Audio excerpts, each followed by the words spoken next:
Hi everyone, welcome back to the GameChangers, a fan's perspective on rugby league. Today is going to be our part 2 of the 2021 season preview.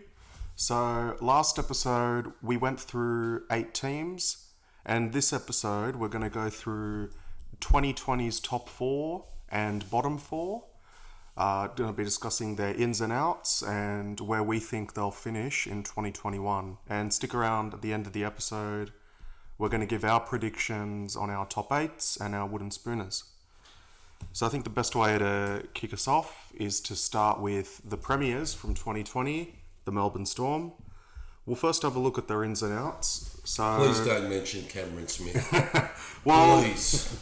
I've got no idea what's going on there, but he's part of their losses. So they've lost Cameron Smith, Suliasi Vunivalu, Tino Fasuamalawi, Paul Momirovski, Albert Vete, Ricky Latelli, and Shandor Earl.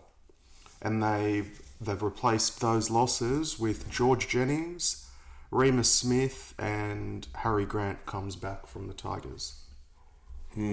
Touchy subject, Harry Grant, with you two boys. Yeah. I've got nothing but respect for Harry Grant. So, you want me to kick off, mate? Yeah, kick us off. All right. I think we all agree. We look at the Storm every year, and I think obviously with Cameron Smith gone now, and I've done this in the past, and I look at all their players that they've lost over the years, and I keep, not so much writing them off, but I just keep saying, are they going to be any better? Normally my answer is I think they'll go backwards, and they end up winning a premiership, or they're always up there. I'm sitting on the fence a little bit here because, and we're obviously going to be talking about the 8. They've got some massive outs, and it's not just Cameron Smith, it's Tino, Vunivalu.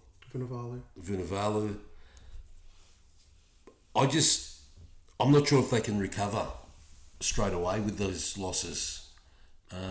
They always seem to develop players, and players seem to come through, and Craig Bellamy always seems to, pick the right players, but I'm just, I'm up in the air about Cameron Smith. I'm not sure what you guys think, but, Harry Grant's an enormous obviously. Yeah. But he's only played 1 year of first grade. Is he going to make that much of a difference? Just want to get your thoughts. I personally think they won't skip a beat. Only the Melbourne Storm could lose potentially the greatest player the game's ever seen and have Harry Grant just slip right in on probably a bargain basement deal, because he wasn't really even supposed to feature in 2021. And they've also got Brandon Smith, who will start on the bench. So I think the potential to losing Smith, some might say, is enormous, but you've got Harry Grant, who after 15 NRL games, did he win Man of the Match in Origin? I think he was close to it. If he didn't. So you've got a guy who's played 15 games who, when put into the elite level, excels. Yeah. You've got... He changed the game. Scored a try and made breaks every time. Every time. You've got Cameron Munster, who the next 3 years will probably be the prime of his career. Yeah. And you've got Ryan Pappenhausen, who'll be going into probably his second full season of NRL. So I think the potential for the Storm is to just replicate what they've done already. I don't disagree with you in most aspects there, Simon, but I just think the way that Cameron Smith has controlled that footy team and controlled games of football, Munster and Pappenhausen play off that, and I'm not doubting their ability, because they are just out and out superstars. And Harry Grant we all know, is a super talent. You guys know more than anyone, obviously seeing him with the West Tigers. I think the jury's going to be out on how much of a loss the greatest player of all time is going to be. Because when we watch Cameron Smith play, the way he controls not just their attack, but even so much with their defence and the referee, the way he controls the whole game, I'm just not sure the impact and the loss that he's going to have. But look, I think you're right. They're always thereabouts, and I'm not prepared to write them off completely. Yeah, and we've also don't underestimate the Bellamy factor too. Yeah, Well, I was going to say the same thing. We've had that discussion, obviously, on Yeah. this episode, on one of our other episodes, on how great he is. But, Yeah.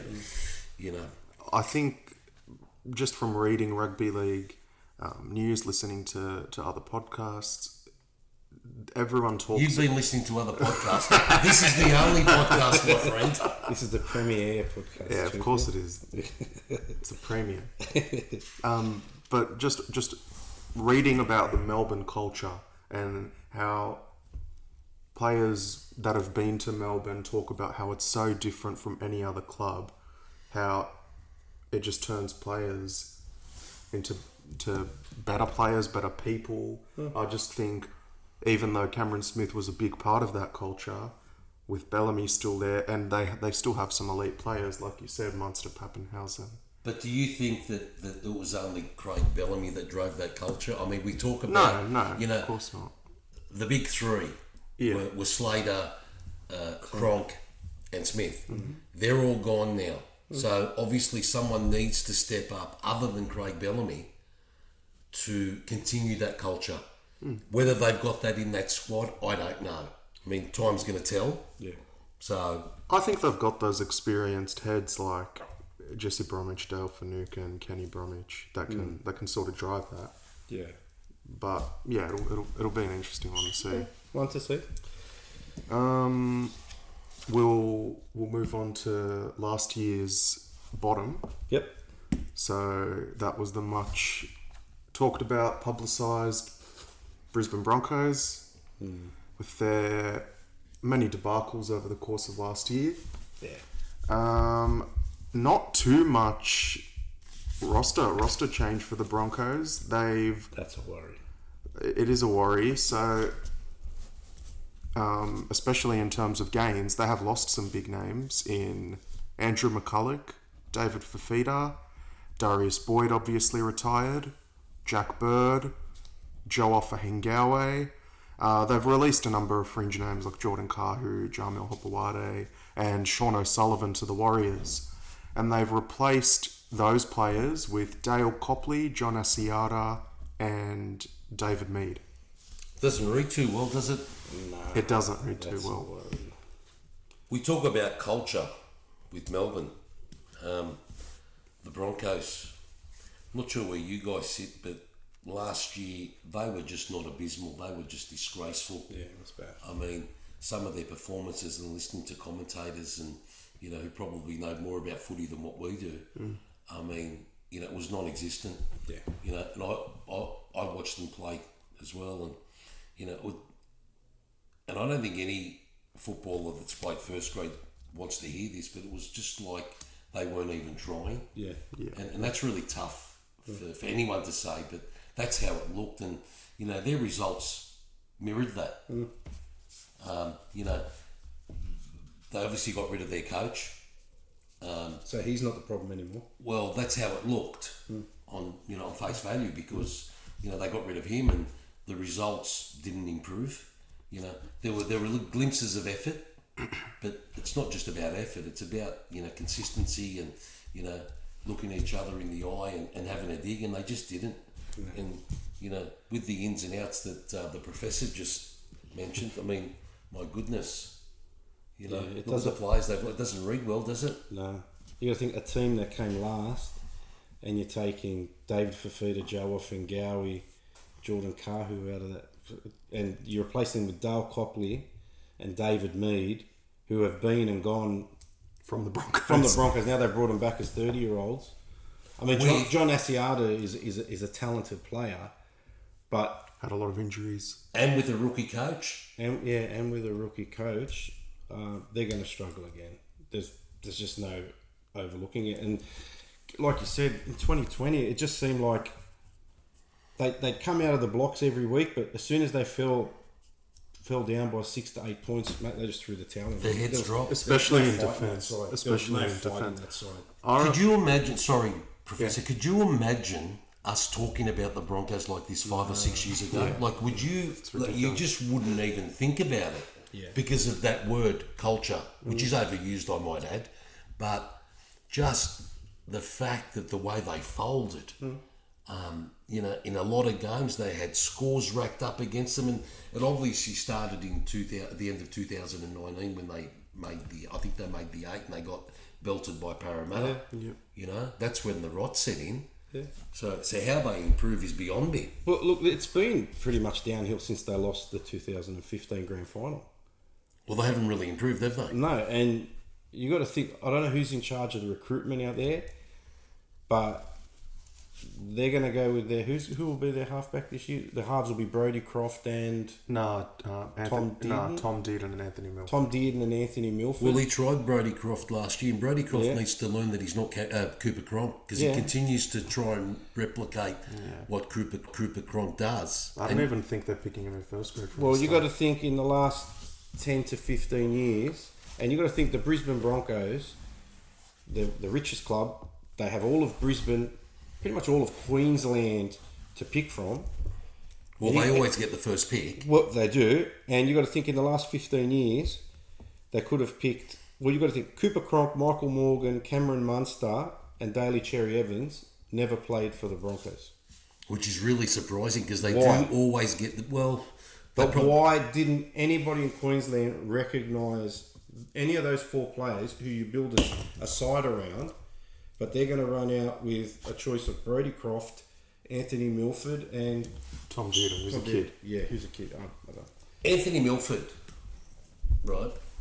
We saw glimpses in previous seasons, but We've seen glimpses for the last 7 obviously it's not enough, and they're talking about making him the captain, which is, to be honest, it's mind-boggling, because he drifts in and out of games. I mean, I can't remember, and correct me if I'm wrong, when was the last time he had an influence on a game of rugby league? I don't think they can decide what his best position is, because he doesn't know. Yeah. They're in enormous trouble. Yeah. Enormous trouble. I agree. All right, we'll move on to the minor premiers and also the runners-up in 2020, the Penrith Panthers. Yep.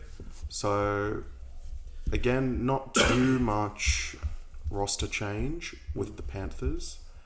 So, Don't think they needed too much, to be honest. yeah. I disagree with that. No? Really? What you're about to say, I disagree that there's not too much roster change.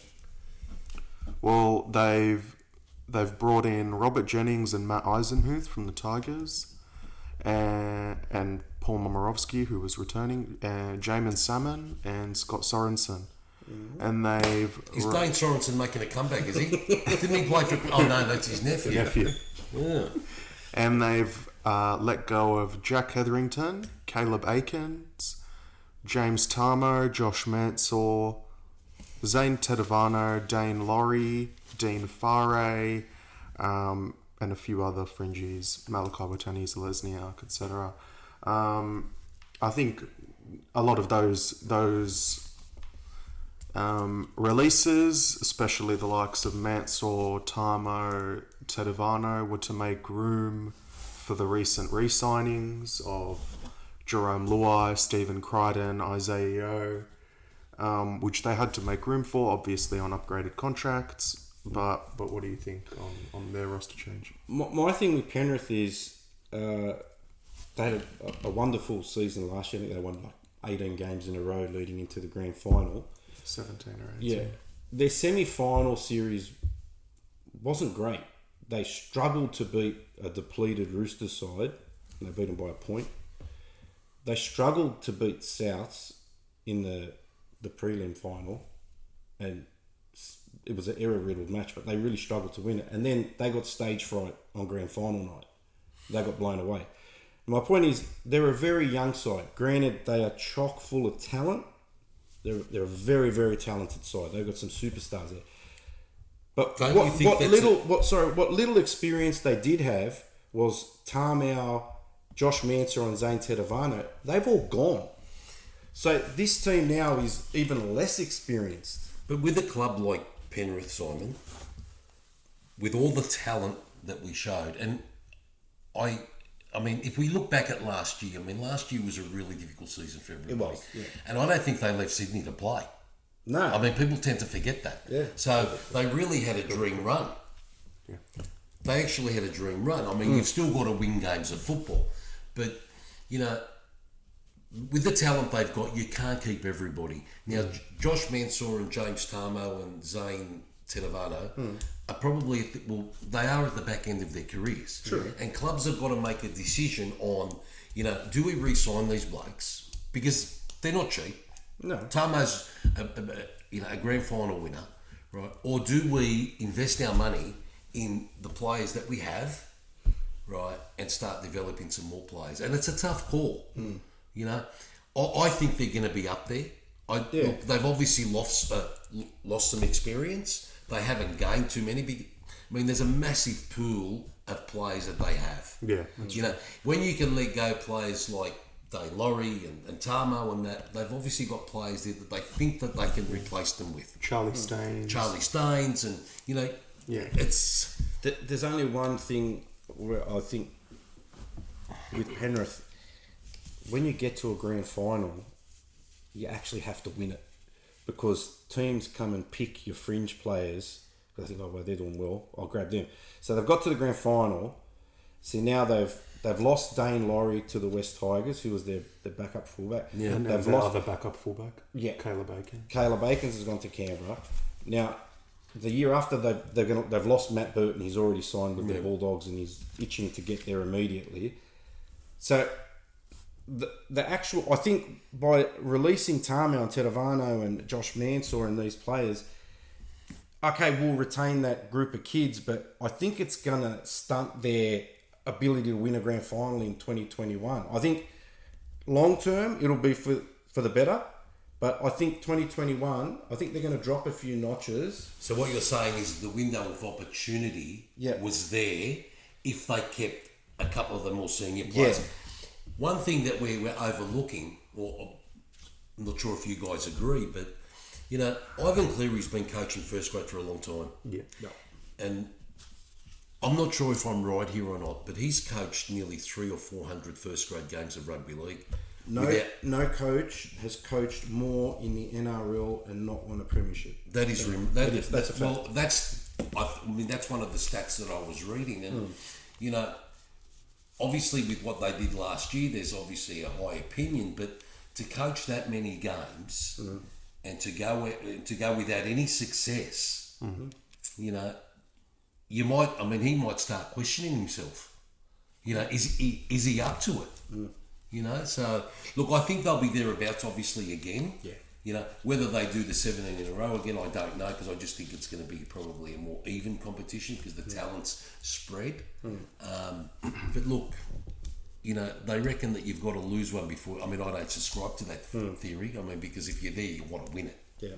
You know, you don't get many opportunities, and we all know that. Yeah. So, but no, another interesting one. Like you were saying, Ivan Cleary's coached 354 games, and until he got to Penrith... You're just a wealth of knowledge, aren't you, Professor? No, I've got to hear. But yeah, it's that's why he's the professor. He's you know never... what we should call him Barry Ross. From, you know, Rex Moss's sidekick. And we'll abuse him. Yeah. Barry, do your job, Barry. No, look, I mean, it's an interesting stat with Ivan Cleary, and you know, I'm not sure. They'll be up there. Yeah. And if you're up there, you're a chance. You're a chance, yeah. All right, we've got the team coming that came 15th in 2020, the Bulldogs. In contrast to the last few, they've had they have had one of the biggest recruitment drives in their recent memory, especially. So they've brought in Nick Kotrick, Corey Allen, Corey Waddell, Jack Hetherington, Kyle Flanagan, Matt Dury, young fella's been promoted, and they've lost Kieran Foran, Kerrod Holland, Marcelo Montoya, Aidan Tolman, Suaso Su, Jack Cogger, and some fringies, Tim Laffey, a few others. I think, judging by the losses, I don't think there's one player there that the Bulldogs were keen to re-sign anyway. I'd go as far as to say there wouldn't be one player that they've lost there, other than maybe Kieran Foran that'll play first grade again. Yeah, that's a fair comment. You know, without question, they had to make changes. Yeah. The biggest question I have is not so much their player recruitment, is have they got the right coach? You know, He comes with a He's lot of looked reps. he's looked impressive. well, impressive. I don't understand. Like, he was an assistant coach at Penrith. A lot of the people were saying that he was involved with their attack. I mean, we don't know. I mean, he was obviously their attack coach, but, you know, was he making the decisions, or was it Ivan Cleary? We don't know. Yeah. I'm looking at the history of him being at Manly. It didn't end well. No. You know, so, you know, I think he coached for 2 or 3 years. Whether Canterbury needed a young coach, I don't know. I would have, if I was a Canterbury supporter, I would have been more inclined to go for a more experienced coach, because they've tried it. It hasn't worked. I might be wrong. I don't know. But some of their ins are fantastic. There's no question. Yeah. Whether they're going to expect success straight away, I don't think it's going to happen, because you need a bit of time, especially in key positions. Yeah. You know, like Kyle Flanagan and Kotrick in the centres, and, you know, so, you know, the jury's out. Yeah. With me, I think the appointment of Trent Barrett at Canterbury, I actually think looking at it, I think it's a good one, because Trent Barrett, by all reports, seems like a really decent fella, and the media love him. So the Bulldogs will get not a free pass, but they'll go easy on him and the club. But is that a good thing, Simon? I think to achieve, just because you're a good bloke, it doesn't mean... Right, I think we all know how important the media are to organisations, and they were on Dean Pay every week, and that is just disgraceful, mate. Well, because but Dean it's the Pay, truth. I agree with you, but you know, did Dean Pay get a fair go? No, they didn't. And you know what we can say about Canterbury, whilst they didn't have the cattle, they had a dig. They put in every single week. They were roster. horrible to watch. They were horrible to watch. That was their best. If we look at that was the best they had. If we look at the bottom 8, bar the Titans, they were the only side that really dug in just about every week.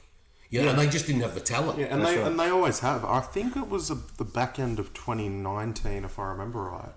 I think the Broncos were they were going to make the 8, and the Dogs had obviously no chance. It might have been the last round of the year or the second last round, and the Dogs put a number on them. Yeah, they put a score on them, and I thought, geez, this is a team that's got literally 0% chance of making the finals against a team going into the finals, and the Dogs are just running through. I don't know if that says something about the Broncos or the Bulldogs, but that they were putting in every week. I'm not going to question whether he's the right man for the job or not, because we don't know. The point I'm making is that whilst Dean Pay was coach, the club kept coming out and saying, "Oh, look, you know, we're going to go through a year of pain until we get our salary cap in order." The only issue I've got is they've bought all these players, but they didn't give him the opportunity to work with a better team. Yeah, you know, that's right. I might be proven wrong. Yeah. You know, with the signing of Trent Barrett, but I just didn't think he was given a fair go. And in what you're saying, Simon, with the media giving coaching, you're 100% right. But mate, ultimately, if you don't have success, I don't care how good of a bloke you are. Yeah. You know, but the knives will be out. Yeah, but the media will cut Trent Barrett a lot of slack because they like him, and that'll mean less. Do you think that's a good thing? No, don't. Report honestly. Report what you see. Yeah, that's exactly right. But they won't, because they do like him, and it'll mean less negative stories for the Dogs as a club, and it'll appease some fans. So fans won't open the paper and get cranky and say, "Oh, we're still rubbish." I mean, look, they won 3 games last year with the adding of Kotrick, Corey Allen, Jack Hetherington, and Kyle Flanagan. Realistically, they could probably win 6 or 7. I think Corey Allen's an enormous signing. Yeah, you know, I was one that was surprised, obviously, that South let him go, and as a St George, I'd have loved to see him at St George. And in 2022, you'll add Matt Burton and Josh Addo-Carr, and then I think they'll challenge for the 8. So what you're saying is they'll cut him some slack this year, right? And obviously, you know, the pressure will be on. Yeah. Okay. We'll agree to disagree on some certain aspects. We can always do that. What have we got next, Professor? 3rd place in 2020. the South Sydney Rabbitohs lost in the prelim final to the Penrith Panthers. We'll start with their ins and outs. So they've brought in Jai Arrow, Jacob Host, Josh Mansour, Benji Marshall, Tane Milne and Tautau Moga, and they've let go of Ethan Lowe, James Roberts, Bailey Siranen, Jack Johns, Joseph Suwali, Corey Allen, Tom Mamone, and a few fringies. Who does Fringy play for? He looked good last year. Oh, did he? Look, if I could say, I think this is the year South have to win the comp. They've bowed out in the prelim finals the last 3 years. You can't do that. You actually have to kick on and make a grand final. I think there's a lot of good signs that point towards them the signing with of the premiership this year. The signing of Jai Arrow is an interesting one for me because they paid huge money for him. Would you think any club would say, "Oh, we got Jai Arrow now, so now we'll threaten for the comp"? No. He's a workaholic. He's a good player, but he's not a dynamic player. He's never going to break a line and sprint 40 and score a try like a Tom Malolo or Big Tino. Yeah, it is an interesting or one. A Fafita, considering they've already got Cameron Murray. Yeah, you've got Cam Murray who sort of has that ability. They're going to play. I think they're going to play Jai Arrow in the front row. Me too. And but see, I question that because they didn't buy him as a front rower. They bought him as an edge forward. And they probably thought, "Oh, what you think of edge forward?" They bought him as an edge forward, or or maybe as a lock. Right. I thought you were going to say because there was that whole thing at the start of last year where they moved Cam Murray to the edge. Yeah. That they were thinking of putting Arrow at lock. Well, mate, Cam Murray is a superstar. Yeah, he is. And I wouldn't replace him with anybody. Me either. To be honest, I've got Souths, and we'll obviously talk about this a bit later. I've got Souths as basically as my premiers. Yeah, I've got them as my if they stay injury free, they have got some talent. You went through some of the players that they've lost. Again, a lot of those players they probably didn't want. I mean, but bar maybe Corey Allen, who I think is a star. Yeah.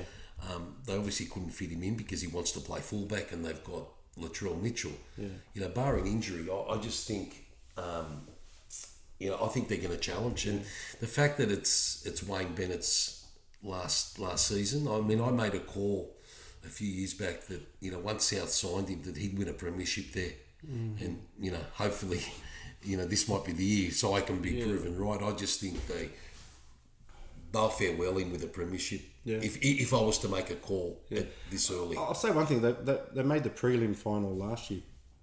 This year, surely they'll make the 8, but they'll go into the semis with Latrell Mitchell. They went through the semis last year without him, so you got to throw him into the mix. The only concern I have with South is there's a bit of drama about. They only want to offer Adam Reynolds a 1-year contract, and he obviously wants 3. Now, he's 30. Now, I thought 2020 was his best season since when they won the comp. Especially towards the end of the last year. And he's never been known as a running halfback, but the new 6 again rule, I thought him and Cody Walker, but Adam Reynolds especially stood out to me because I never saw him as a sniper, as someone who'd take the line on. I thought he was outstanding. Simon, I think the reason... So before... I'll ask you this question. He's 30. Would you offer him a 3-year deal? No. You wouldn't? No. I would. And I'd give him 2. Not Souths. Other clubs will. Yeah. Right? Why wouldn't South? Okay, because... From what I'm hearing, and I saw a glimpse of it last night. Yeah. They've got 2 players, and one of them actually played fullback. Blake Taff, and who can play 5'8", and they've got that. I think the Dargan, Troy Dargan. Now, again, I go back to the fact that do you invest all your money in a 30-year-old, and as good as he's been, right? There's no question that he's been outstanding for Souths. Right, because he's going to get a contract. He'll get a 3 or 4 year contract somewhere else. Yeah. But does Souths make the decision of signing him for 3 years, which is what he wants, or do they take the risk of losing players like who are, to be honest, from what I saw last night, it's only a trial, right? But they're up to it. You know, they've got some tough decisions to make. Is it going to derail them? Who knows? You know, the sooner they get it sorted, the better it is for all of them. You know, if I was to make a decision, I'd probably say I'd offer him 2 years. Yeah, but then again, you still take that risk of losing these young blokes, and it's a tough call for a club. Yeah. You know, and they've got some talent souths. Yeah. You know, the guy's like the leading point scorer. I agree. Gun goal kicks at 85%. Yeah, it's a tough call. I mean, I know someone said to me, "Oh, but Reynolds, he's always injured." I look back. He's not. He's not played always 9 injured. seasons of NRL and played over 200 games. So he's averaging 22, 23 games a he'd year. be that any day of the week.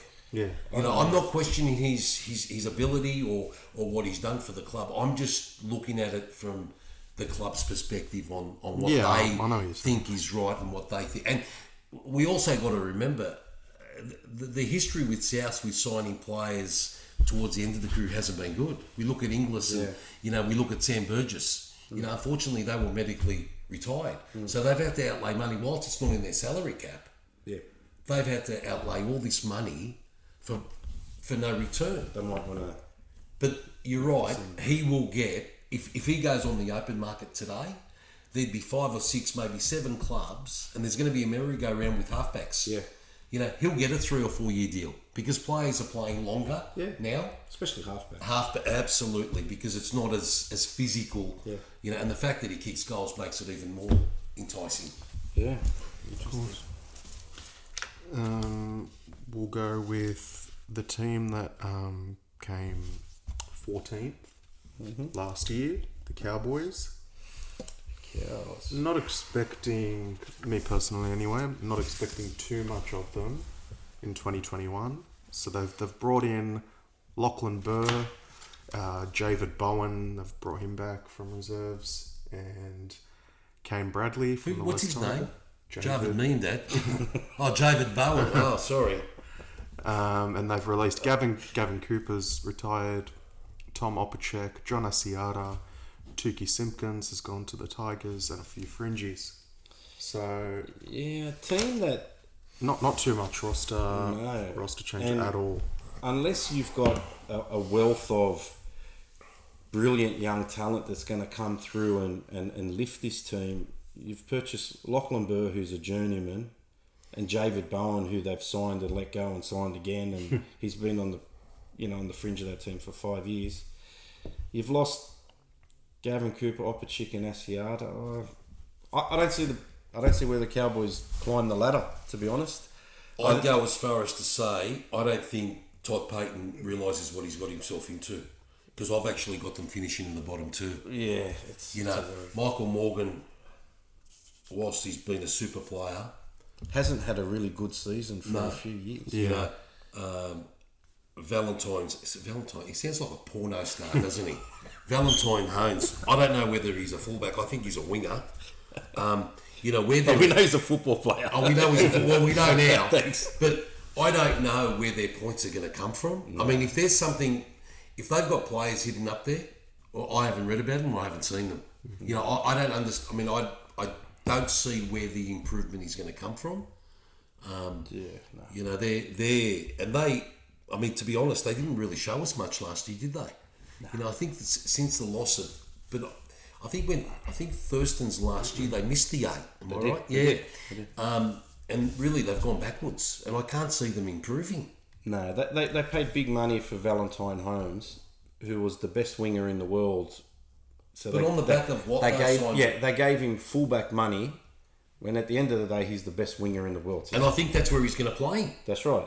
So now you've got probably Morgan and Jake Clifford in the halves, and you're going to have, I think, Drinkwater at fullback. I just don't see... Out wide, you've got ageing players. You've got Kyle Felt and Justin O'Neill.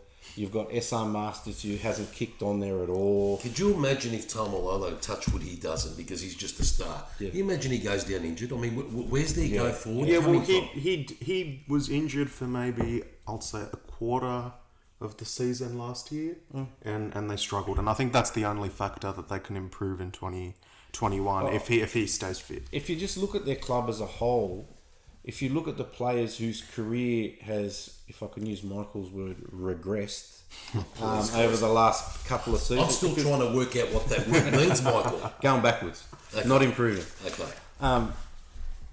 Cohen Hess, he came onto the scene. Oh, didn't he have some raps on him, Simon? Yeah, he's gone backwards there. Jake Granville. Jake Granville has... Jake Granville was if they didn't give it to Thurston or Milford was graded on an opposing side, he was probably close to man of the match in that grand final. Yeah. So Granville's gone backwards. Cohen Hess has gone backwards. Tomalola can only give so much. I see no creativity. Justin O'Neill's gone backwards in that team. Isn't it funny? They won a premiership in 2015, I think it was. Yep. And you would think that they would improve and players would want to go there. They've actually, out of all the clubs, bar maybe Brisbane, they've actually, and it's ironic because Brisbane and the Cowboys played in that grand final. Yeah. They've both gone backwards in terms of talent. I can't see any light at the end, and I think they're going to regress. Yeah. Did I say that correctly, Professor? Of course you did. Wow. Well, there was a lot of, I was surprised about how far they've gone backwards in the last few years as well, considering people had a lot of promise about the Cowboys. 2017, when Thurston went down with injury, they rallied without him, made the grand final without him, and people thought Thurston's going to retire. They've still got, what a great bunch, they're going to do so well without him. But they haven't. And, you mentioned Cohen Hess.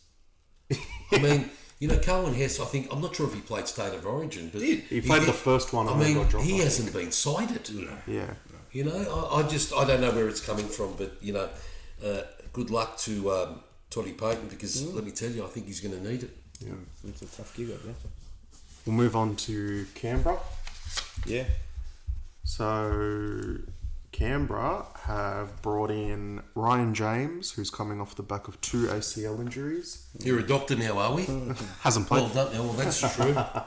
Hasn't played for almost 2 years. Caleb Aikens, Albert Hopewade, and a young kid, Harry Rushton from England. And they've released John Bateman back to England, Nick Kotrick, and Michael Oldfield. So no real... Well, Ryan James will add something to that team. They'll lose Nick Kotrick. Bateman's a Did massive you think loss. they needed anything though, Simon? Not really. No, not really. I watched their... Well, I didn't watch the game, but I saw the lineup in their reserve grade yesterday. Yeah. And out of the 24 or 25 players that were listed, 12 or 13 of them have played first grade. Yeah. And, I'm not just talking 1 or 2 games. They've got some talent there. Yeah. I think my only worry with Canberra is 2019 they lost the grand final controversially. 2020 they were up there again. They'll probably I think eventually they have to win one because there's a window there that I think is going to close really soon. And I think they need to really take advantage of the squad that they've assembled. Now, Jared Croker, he's not going to play the football that he did 3 and 4 years ago. Papali, I don't think he can get any better than what he is. He's been outstanding though. He's been a tremendous I think their player. revelation last year, and I don't know if you guys agree with me, I thought George Williams was just... The halfback was just magnificent. Yeah. I obviously didn't see much of him because he played in England, but he complimented Jack Whiten, who I thought was outstanding. And to be honest, I think Jack Whiten's going to get better. He will. They'll be challenging. Yeah. People talk about how they miss Josh Hodgson. I don't subscribe to that theory because I thought Tom Starling. Yeah. Is that Jeff's father? Is Jeffy's father Jeff Starling? Remember Jeff Starling? Yes, I do. But I don't know if he's going to make that much of a difference because I watched Josh Hodgson, right, and as good as he is, I just feel that he overplays his hand quite a bit. Yeah. Whereas Tom Starling picks and chooses a little bit better. He's obviously going to play Josh Hodgson because Josh Hodgson's the captain, isn't he? Yeah. Co-captain. So. Look, they'll be thereabouts and they'll challenge. But you're right, Simon. The window of opportunity is closing very quickly. Yeah, they've got talent across the board. You've got Joseph Tarpany, who he's still young. Yeah, and he's an elite player. He's He's one of my he's favourite a players. dynamic player. As you said, George Williams, now he's got a season of NRL behind him. Elliot Whitehead holds up an edge really well. I think that fullback's outstanding. Chance Nickel Clockstead, yeah. I got a feeling they'll be there and thereabouts again, but they really need to seal the deal and Yeah, win a grand I final. feel like they've got a lot of. Yeah, go. No, I was just going to say they need to get to another grand final and win it. Yeah, I feel like this season especially they've got a lot of good depth in key positions. So, and Ricky has a lot of selection headaches in terms of they got to fit Josh Hodgson, Saliba Havili, Tom Starling into one lineup. Yeah, Havili, he can probably play in the middle as well. Yeah, You know, John Bateman's he was magnificent for him last year. But he's got some options there. He's got Corey, what's his name? Horsburgh. He's got Hudson Young. Hudson Young. He's got that, the bloke, what's his name? Emre Gula. Emre. You blokes are good. You blokes are outstanding. You know, he's got play. He's got some depth there. There's no question. course. You know, I think the key is Whiten. You know, he's their star. He's their go-to man. You know, so hopefully they stay injury-free. I don't know whether it's because they're secluded from Sydney, but they look a very tight bunch. And There's no question. You can tell they play for Ricky every week. Yeah. You know, and they buy into that whole us versus them type thing. They're, you know, hidden away, but yeah, he's done good things at Canberra. No question. Move What on. do we got, Professor? It's our last team. We'll move on to Manly.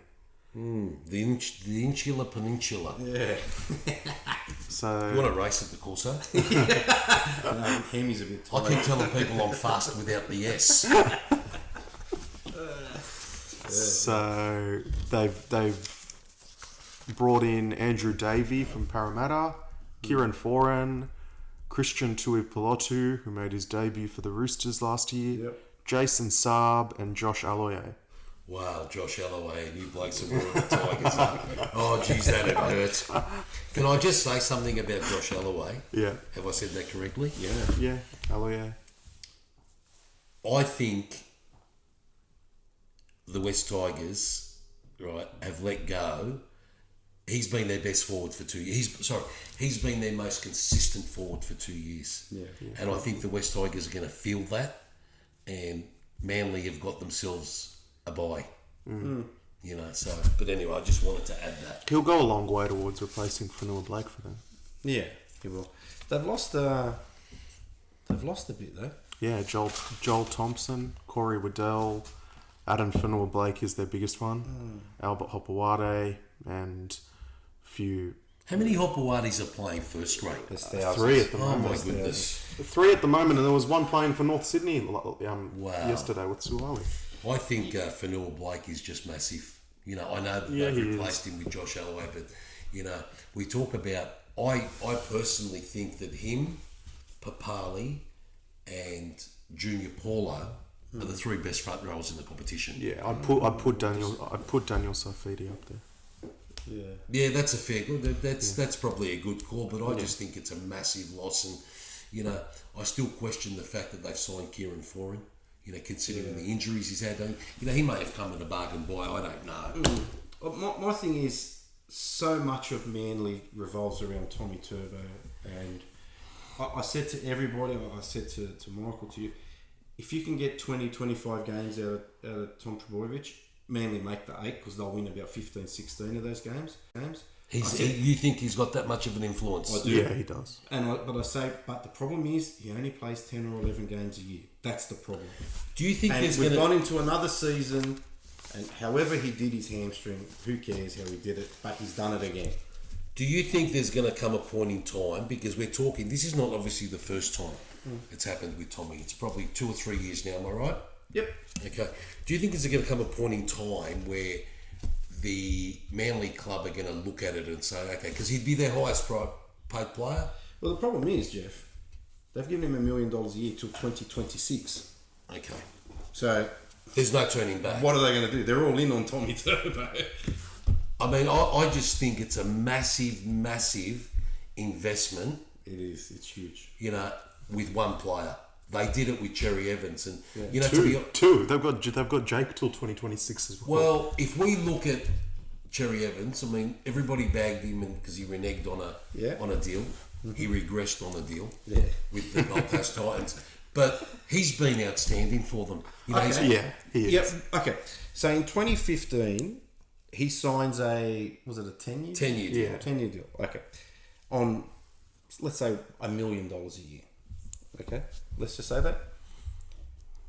In that time, and that was 5 seasons ago, Manly have made 2 semi-final appearances. Is that... No. But I'm just... Does that justify his No, it first day? doesn't. No. I'm not... See, I'm looking at it from his performance. He's their best player, aside from Tommy, right? But he can't carry them on his back. Yeah. And I understand that halfback's got to have more influence, right? And you're right. In terms of investment on money, no, it's not good enough. But he's played State of Origin. He's played at that elite level. Yeah, my point is with DCE, he had a couple of years there where his pack that he was working with was Martin Tapau, Adam Fanua-Blake. You had Joel Thompson and Curtis Sirinen on the edges. That's a fair pack to work with. Yeah. I mean, and Jake Trebojevic at lock. Mate, I'd love that pack. But he just... You don't think he's obviously delivered for the money he's on? I don't think you can in any way believe that he's Do you given think them... they'd be questioning that now? Do you think they'd be questioning the decision they've made on him and Tommy with the money that they've outlaid? I think you have to. Because when you offer someone anywhere near the vicinity of $1 million, you've got to see what's their output. Okay, so my question then, Simon, is why do clubs do it? Why do clubs have to? Why do they feel they have to sign players to 4, 5, 6, 7 year contracts? I don't understand that. I think a lot of it is they'll pick one player that impresses, and they think, all right, this is the player we're going to put as our face. We're going to build the club around this bloke. This is the guy we're gonna promote our club for new signings to. But has it worked? I mean, other than Cameron Smith and maybe Mel, has it worked at any club? No, not really. You know, I don't understand why. I mean, maybe this is for another day, but I don't understand why clubs sign coaches to long term, because they mean nothing. Players to long term contracts, and 2 or 3 years. Obviously, players want security and all of that. It's their livelihoods. I get that, but why do clubs put themselves in that position where? How many clubs have outlaid? I mean, the West Tigers, and I'm not using them to have a dig, but how many coaches have they had to pay out over the years? Yeah. And it just continues to happen year after year after year. Yeah. What's wrong with two-year deals? Yeah, I don't know. Especially more so for coaches, because it's like a merry-go-round. Yeah. As for Manly in 2021, you mentioned Kieran Foran. It's an interesting signing at his age and given his injury toll the last few years. By all reports, he's trained really well, he's rehabbed really well, and he's raring to go. But it stunts the growth of Josh Schuster, who is supposedly a superstar. Michael seems to think he's a gun. Yeah, I've only seen him once. I think they're going to play Kieran Foran at hooker. Because... Why? Well... Why would you put someone who's 31 years of age, who's never played dummy half, or now you can be dummy half? Not just that. I don't get it. Battered his body through that much. Yeah. He barely lasts in the halves. I think they'll protect him at hooker, though. I do. I think... And he's got a bit of skill. I mean, look, I've questioned the signing, first and foremost, because, he's at the end of his career again, right? Yeah. He's obviously teamed up with Des Hasler. Des Hasler thinks that he can get the best out of him. Personally, I don't think it's the right signing. I don't think it's what Manly needed, because you're right. I don't think so. These reports on Schuster is the sky's the limit for him. Yeah. Coaches are very weary of throwing these young blokes in early. I mean, when's early? Yeah. If they're good enough, play them. That's it. Play them, because how are you going to find out? Yeah. There's a massive step from playing reserve grade and jersey fleek to first grade. The only way you're going to know That's right. You know, you can train the house down, as you said, with Kieran Foran. But you know what, mate? There's a massive difference. Yep. Yeah. Playing the real stuff. Yeah. Anyway. All right, that's all our teams. We're gonna to finish this off. Hang on, mate. Where's the crystal ball, buddy? We'll get the crystal balls out, and we'll name our top 8s for 2021. Our predictions. You kick off. I'm gonna go with the minor premiers, South Sydney. No, And well then- done, Scoop. From there, go with Penrith, Melbourne. You were a bit surprised with the Roosters. I just think, despite them having an aging roster, the more that I see them, I know it's only trials, but I still do think they have a lot of depth and I think some of their younger talent, like Lindsay Collins, are just looking outstanding the more I see Lindsay them. Collins doesn't sound like a first-grade footballer, does he? He doesn't. Lindsay? He doesn't. Lindsay does not. Like, it's a sound throwback to the first-grade 50s and the footballer.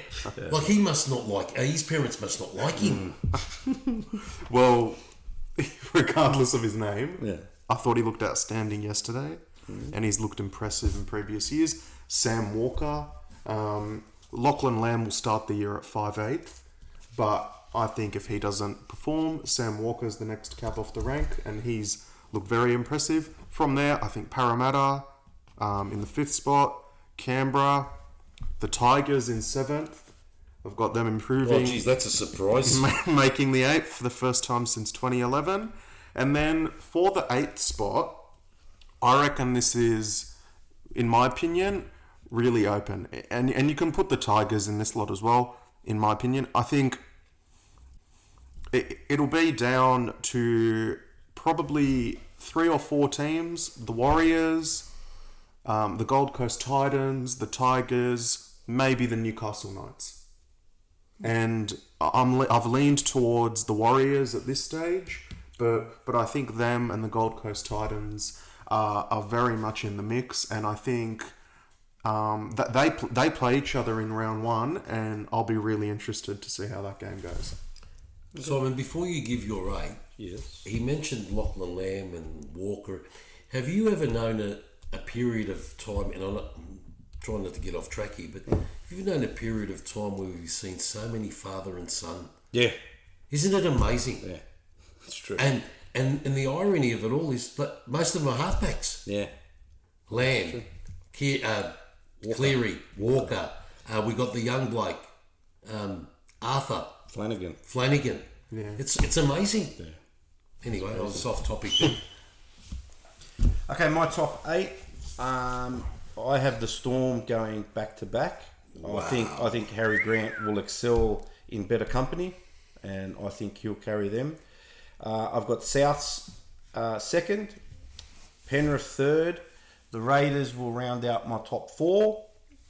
I've got the Roosters at 5th, Parramatta at 6th, the Warriors at 7th, and I have the Tigers breaking a decade drought and getting into the 8th.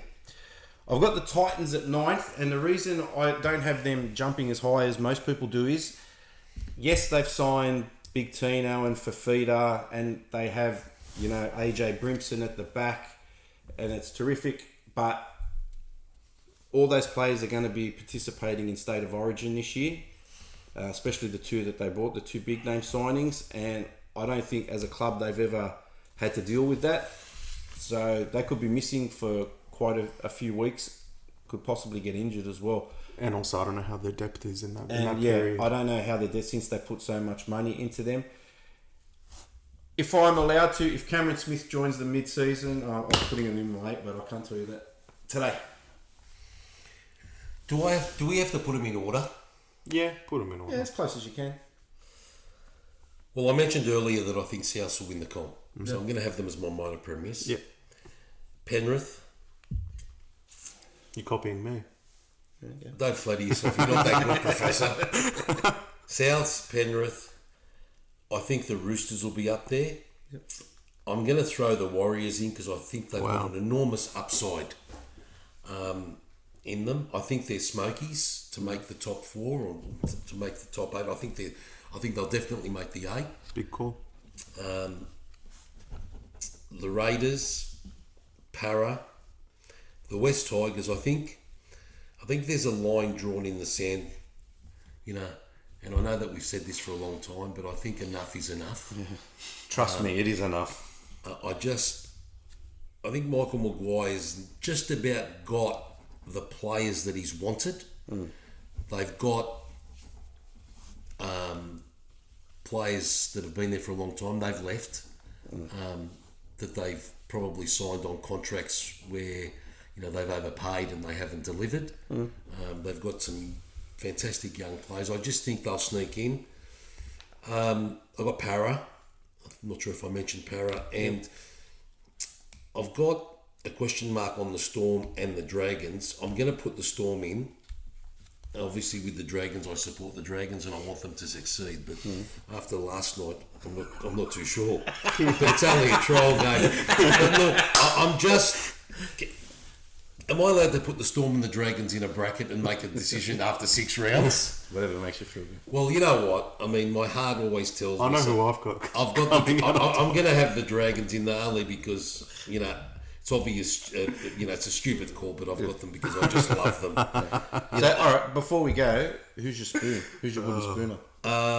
Yeah, I forgot about that. I'm going to go the Cowboys. Okay. My tip for the spoon is the Broncos. Yeah, I think the Broncos. Have you written this down, Professor? No, Yeah. Because we want to have a look at this after round 6 and see where we're sitting. 30 weeks from now, our grand final preview, we're going to go through our we'll tips look back on this exact video and look how smart or dumb we are. Yeah. So I've got the Broncos. Yeah, getting the spin as well. Yeah. All right, I think that'll just about wrap us up. Thanks for listening to both episodes of our season preview. Yeah. Just one thing, we're going to have a surprise in a few weeks' Yes, time. we are. I'm not going to mention it, Surprise guest. but I think a lot of you are going to be excited and you'll look forward to it. I'm not going to mention who it is, but it'll come. Yeah. Thanks for listening, guys. We'll see you then. Thanks, guys. Thank you.